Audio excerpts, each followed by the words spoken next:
একজনের নাম রাশেদ খান, এমন চাটা চাটে, দাজ্জালের মতন চাটে। আরেকজন তৈরি হয়েছে নুরুল হক নূর, আরেকজনের নাম হলো জুনায়েদ সাকি। এই নব্য যারা ইনুম্যানন আছে, যারা জনতার উপর নতুন করে গাদ্দারি করেছে, বুঝতে পেরেছে জনতার ভোট দিয়ে পার্লামেন্টে যাওয়া যাবে না। একটু প্রধানমন্ত্রীর পা যদি প্রতিদিন একটু চষা যায়, তাইলে হলো সচিব হওয়া যাবে, মন্ত্রী হওয়া যাবে, বড় বড় পদ পাওয়া যাবে।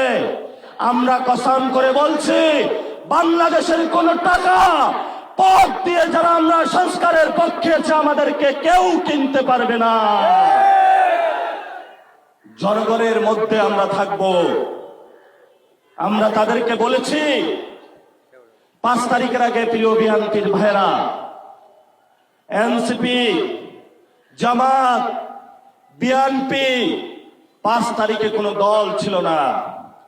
সেই দিন রাজপথে একটাই দল ছিল, সেই দিন দলের নাম ছিল বাংলাদেশ। যেই দল বাংলাদেশের সংস্কারের জন্য ছিল, যেই দল বাংলাদেশের আজাদের জন্য ছিল, সেই দলের সিপাহ সালার ছিল শহীদ উসমান হাদি। আমরাও আজাদির লড়াই চালিয়ে যাব শহীদ উসমান হাদির অনুসারী হয়ে।